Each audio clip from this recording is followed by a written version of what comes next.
आप सबके लिए और विशेष कर मेरे लिए बहुत ऐतिहासिक दिन है। शायद आप लोगों को अभी इसका महत्व समझ में नहीं आएगा, परंतु मैं आपको भरोसा दिलाकर जाता हूं कि 6 ही माह में ये अभी एक सरकारी कार्यक्रम दिखता हुआ एक केंद्र यहां के आदिवासी भाई बहन और बच्चों से हरा भरा और हंसता खिलता दिखाई पड़ेगा। इस तरह से हम इसको प्रभावित करेंगे। आज मैं जिस भूमि पर खड़ा हूं वो भूमि अपने आप में भारत के हर नागरिक के लिए एक तीर्थ समान भूमि है। शहीद वीर गुंडाधुर की ये जन्म भूमि है, कर्म भूमि है। अभी मैं इनकी प्रतिमा के सामने नतमस्तक होकर आया, इनके परिजनों को भी मिला। 1910 में ये हमारे वीर आदिवासी नेता ने भूमकाल विद्रोह के नाम से स्वतंत्रता संग्राम की शुरुआत की। विदेशी शासन के खिलाफ बस्तर के आदिवासियों की लड़ाई को लड़ने का काम शहीद वीर गुंडाधुर ने किया था और आज उन्हीं से प्रेरणा लेकर आज तक नेतनार का एक कैंप 2013 से सुरक्षा कैंप था, अब वो सेवा कैंप बनकर आदिवासियों की सेवा करेगा। मुझे बड़ा हर्ष है कि छत्तीसगढ़ शासन ने भी इसका नाम शहीद वीर गुंडाधुर के नाम से रखा है। ये हमेशा हमें याद दिलाएगा कि एक जमाने में यहां एक साथ 6 पुलिस कर्मियों की हत्या कर दी गई थी। यहां के स्कूल उजाड़े गए, यहां के अस्पताल उजाड़े गए, यहां पर राशन नहीं पहुंचने दिया, यहां रोजगारी और शिक्षा नहीं पहुंचने दी, बैंक की तो कल्पना भी नहीं आने दी। और आज वही जगह पर जहां हमारे 6 जवान शहीद हुए थे, वहां गरीब आदिवासियों की सेवा करने का एक तीर्थ स्थल बनने का काम आज शुरू हो रहा है। मित्रों, जब हमने नक्सलवाद के खिलाफ लड़ाई की शुरू की, दिल्ली के बड़े बड़े बिल्डिंगों में बैठकर कागजों पर और कंप्यूटर पर इसका चित्रण देखते थे, मगर 2020 में जब मैं यहां आया तब इसकी विभीषिका कैसे मेरा रूबरू परिचय हुआ। ढेर सारे आदिवासी भाई बहन जिनका कोई दोष नहीं था, खेत में जाते थे और आईडी से उनके पैर उड़ गए। ढेर सारे बच्चों को स्कूल से ही उठाकर पूरे जीवन के लिए नक्सलवादी बनाया गया और जनता न सरकार के न्याय के नाम से कई निर्दोषों को सार्वजनिक रूप से फांसी देने का काम किया गया। देश आजाद तो हो गया, मगर आजादी यहां तक पहुंचने नहीं दी। ना बिजली आई, ना पानी आया, ना स्कूल रही, ना सरकार का सस्ता अनाज का फायदा मिला। और जब नक्सलवाद का समाप्ति का संकल्प लिया गया, इसका उद्देश्य नक्सलवादियों को समाप्त करना नहीं था। उसका उद्देश्य इस क्षेत्र के गरीब आदिवासियों के जीवन में वो सभी सुविधाएं जो बड़े बड़े शहरों में होती है वो आपके बच्चों के लिए ला पाए, ये हमारा उद्देश्य था। और मुझे हर्ष है, नियत निर्ला नार के नाम से एक योजना चलाकर हमारे मुख्यमंत्री, उप मुख्यमंत्री और केदार कश्यप हर गांव में सस्ता अनाज की दुकान खोल रहे हैं, हर गांव में प्राथमिक स्कूल खोल रहे हैं, हर गांव के बीच में एक समूह पीएचसी और सीएचसी खोल रहे हैं, हर गरीब को घर तक पीने का पानी पहुंचाने का काम हो रहा है, आधार कार्ड बन रहे हैं, राशन कार्ड बन रहे हैं, हर महीना प्रति व्यक्ति प्रति माह 7 किलो चावल गरीबों को दिया जाता है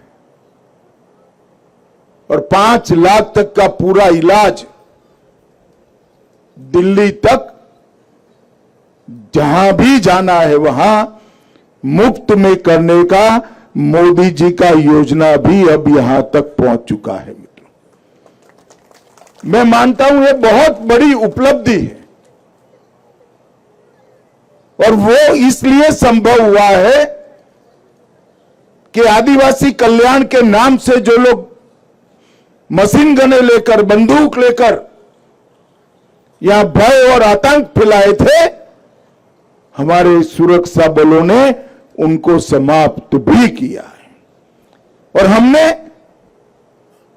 जो लोग पुनर्वास के लिए सहमति दिए, ऐसे 3000 युवक युवतियों को छत्तीसगढ़ सरकार और भारत सरकार मिलकर उनके पुनर्जीवन का, पुनर्वसन का काम कर रही है। ये 3000 में से भाइयों बहनों 2000 लोग ऐसे हैं जिनको अक्षर ज्ञान भी नहीं है, लिखना पढ़ना भी नहीं आता है। हमने प्रौढ़ शिक्षा का कार्यक्रम चलाकर यहां पर राष्ट्रीय स्वयंसेवक संघ के स्वयंसेवक उनको लिखना पढ़ना भी सिखा रहे हैं और एक बहुत बड़ी उपलब्धि इनके जीवन में उजियारा लाने की होने वाली है। नक्सलियों ने सालों तक एक गलतफहमी फैलाई कि हमारा विकास नहीं हुआ, इसलिए हमने हथियार उठाए हैं। मगर मेरी दृढ़ मान्यता है कि क्षेत्र का विकास इसलिए नहीं हुआ कि वो हथियार लेकर बैठे थे। वो चले गए, सरेंडर किए, अब विकास की शुरुआत हुई।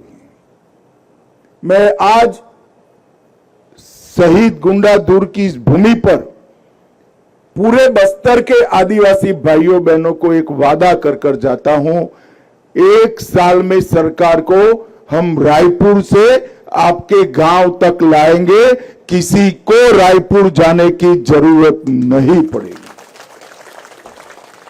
सरकार की हर सुविधा पर आपका इतना ही अधिकार है जितना दिल्ली, मुंबई, बेंगलोर, अहमदाबाद के लोगों का है। ये आपकी सरकार है।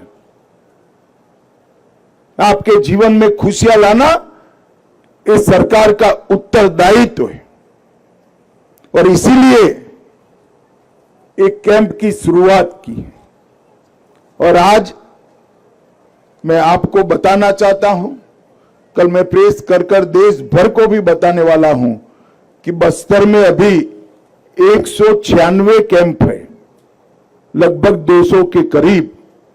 उसमें से 70 कैंप को हम इसी प्रकार के सेवा गांव के अंदर 1.5 साल के अंदर परिवर्तित कर कर आदिवासी कल्याण का केंद्र बनाने वाले हैं। संयोग ही था कि कल मैं एनआईडी में गया था। एनआईडी के प्रोफेसरों के साथ भोजन के बाद मैंने एक छोटी सी ब्रीफ मीटिंग की है। उसके बाद वो गृह मंत्रालय में आएंगे और डिटेल चर्चा करेंगे। हमने कैंपों को अच्छे तरीके से डिजाइन करने के लिए एनआईडी को प्रोजेक्ट देने वाले हैं और एक कैंप का डिजाइन कंप्लीट होगा, संपूर्ण होगा, जिसके अंदर बैंकिंग की भी सुविधा होगी, आपका आधार कार्ड भी बनेगा, आपका राशन कार्ड भी बनेगा, सरकार की योजना के पैसे यहीं से आपको मिल जाएंगे।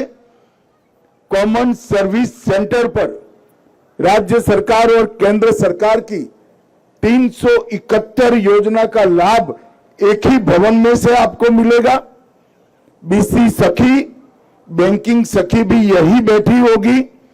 आपके कौशल की ट्रेनिंग, अभी तो सिर्फ 2-3 चीजों की ही शुरुआत की है, सिलाई का काम और इमली को खाने लायक बनाने का मशीन और धान को छड़ने का काम, मगर ढेर सारी गतिविधियां यहां जोड़ी जाएगी।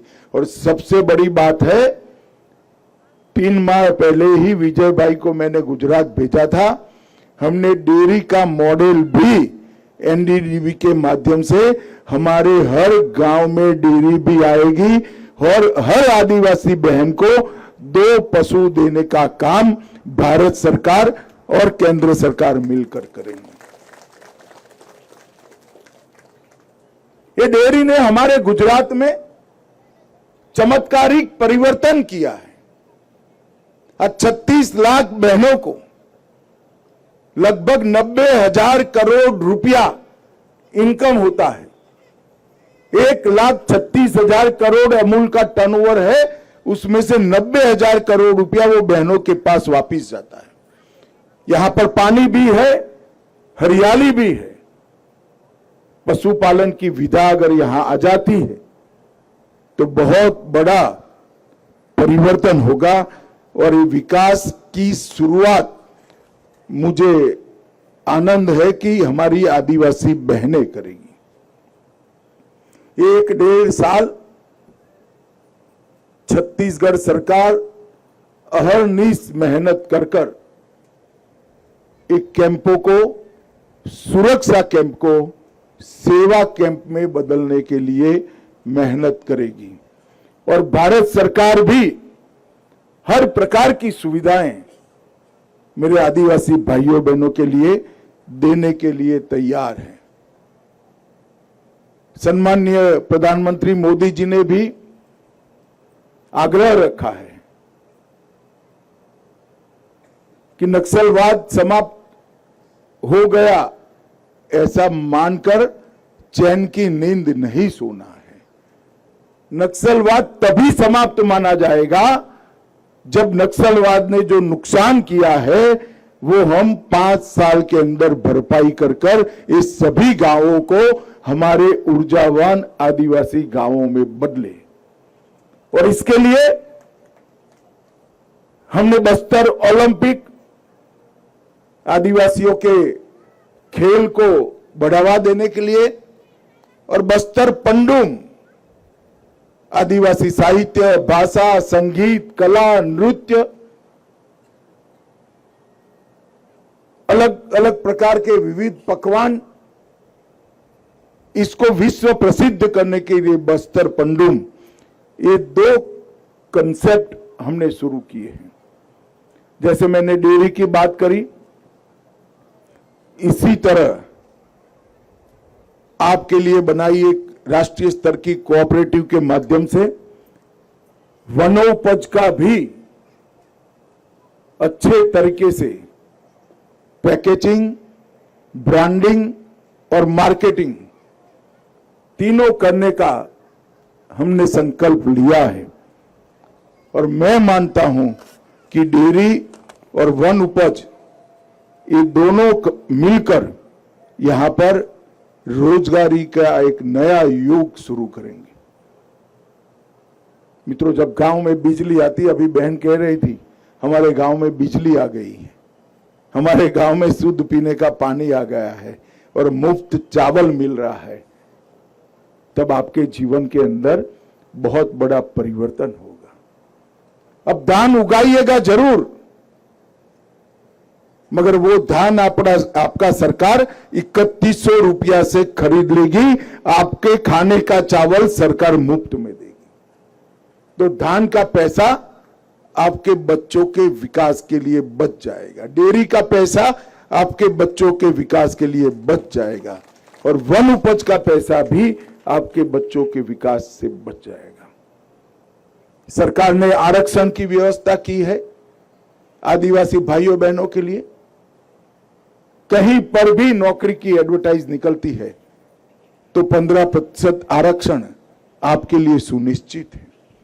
एक बार बच्चे को पढ़ा लिए तो उसको सरकारी नौकरी भी मिलेगी और उद्योगों में भी नौकरी मिलेगी। मैं मानता हूं कि यही दिन के लिए शहीद वीर गुंडाधुर ने ये विद्रोह किया होगा, ये आजादी का आंदोलन चलाया होगा, और आज उनकी ही भूमि को इसीलिए पसंद किया गया है कि आजादी देश भर में तो 77-78 साल पहले आ गई, मगर हमारे बस्तर में 31 मार्च 2026 के बाद आजादी का सूर्योदय हुआ है। और मैं आज विश्वास दिलाकर चाहता हूं, ये जो देरी हुई है उसका पूरा नुकसान हम बहुत जल्दी भरपाई करेंगे, और यहाँ के क्षेत्र के लोगों के विकास के लिए भारत सरकार और छत्तीसगढ़ सरकार कोई कसर नहीं छोड़ेगी। मेरा आप सबसे एक ही निवेदन है, ढेर सारे लोग आएंगे, अलग अलग प्रकार की बातें करेंगे, विकास को रोकना कभी विकास को लाता नहीं है। विकास को हम गति देंगे तो ही विकास का फायदा हम तक पहुंचेगा। ये बात हमें समझनी भी पड़ेगी और समझानी भी पड़ेगी।